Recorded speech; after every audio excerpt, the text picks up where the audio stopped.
guys, what is up? My name is Christine and I am back with another video.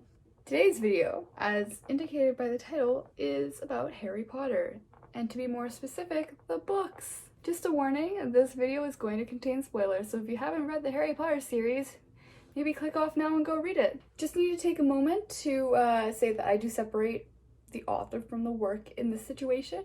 I don't stand with anything that J.K. Rowling has said, so we're just gonna pretend that she didn't write Harry Potter for today. Here's the thing.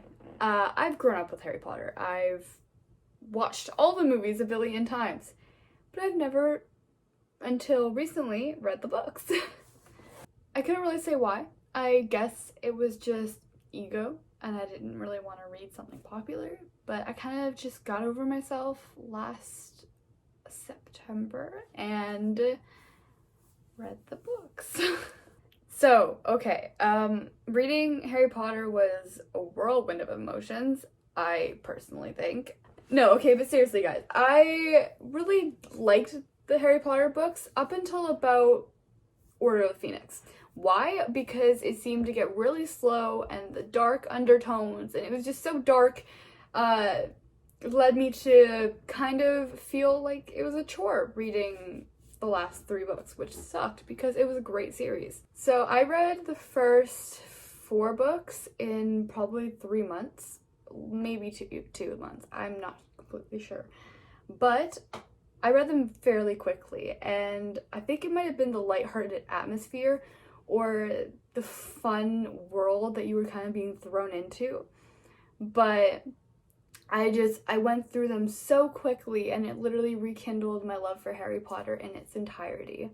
When I got to Order of the Phoenix, it kind of sucked because it was such a big book, and I felt like I had to push myself through it. Now, I'm not saying it was bad, I'm just saying that it was kind of slow, if I'm being completely honest. And I get the author was trying to lead up to Umbridge and all of this stuff, but I felt like most of the book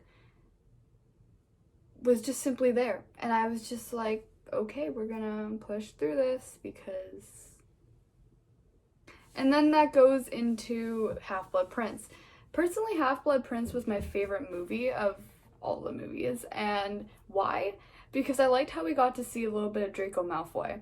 I'm not a Draco girl, I'm a Luna girl, as we should probably mention, but I just like that we got to see a bit more of his perspective on things, and we're given the opportunity to see his vulnerability, versus in the books, you don't really see that. You just see Harry's paranoia as he tries to figure out what Draco's up to. I also need to point out Hermione and Ron's relationship throughout the books.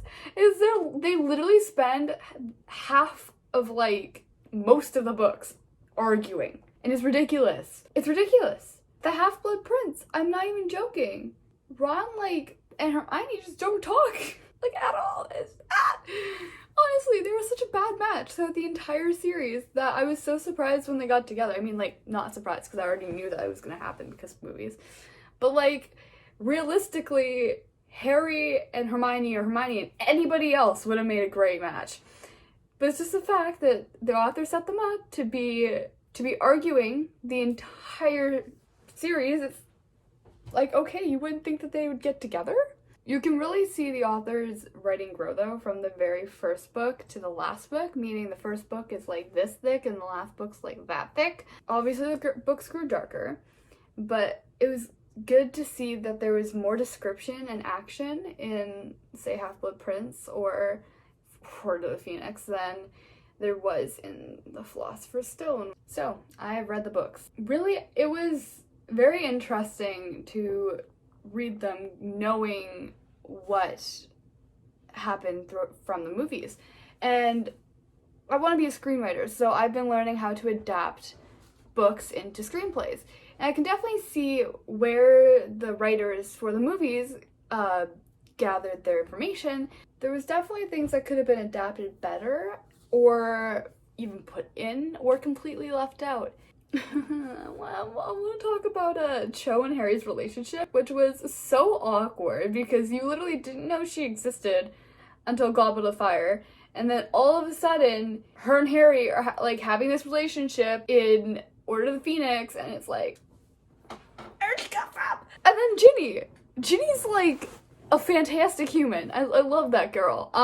But movie Ginny is not even close to the superiority of book Ginny. It's every moment between her and Harry are so awkward. Like, what's with Harry and relationships? Like, I swear he was a little bit better at this in the books than he was in the movies, because he just seemed so incredibly awkward the entire film.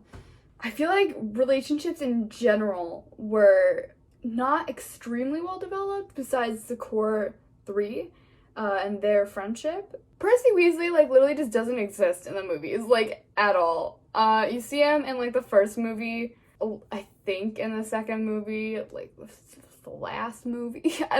You see him so little. And why? I mean, because he had a pretty big part in the books.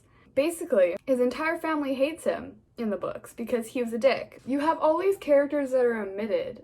Charlie literally was just not even in the movies. Percy just kind of yeeted himself out of there. And then a whole bunch of characters, like I already mentioned Cho, and then Luna kind of just is Luna, but she really is, she's more so in the books present than she is in the films, which kind of sucked because I really like Luna. She's a great character. She's very whimsical, which fits very well with the world.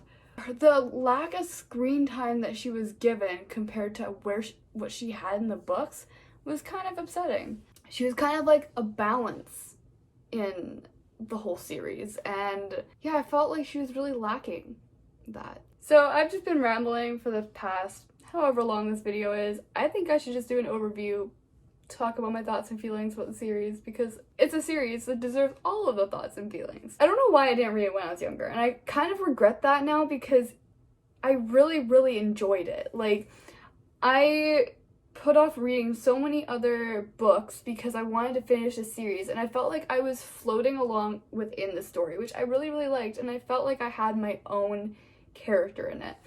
And when a world's created like that, you just want to go live in it, obviously. And sucks right now because we're in COVID and we can't go to Disneyland or like the studios. You can still live in it, which I really enjoy. And it's a series that you can read and reread and reread over and over and over. Now, if I were to reread it again, I don't think I would go past Order of the Phoenix or even Goblet of Fire, because I just found that it just got so dark. And I get that's how where the story had to go, but when you introduce such a whimsical and fantastical world, you want to keep that feeling throughout the books, and I really lost it, and that really sucked.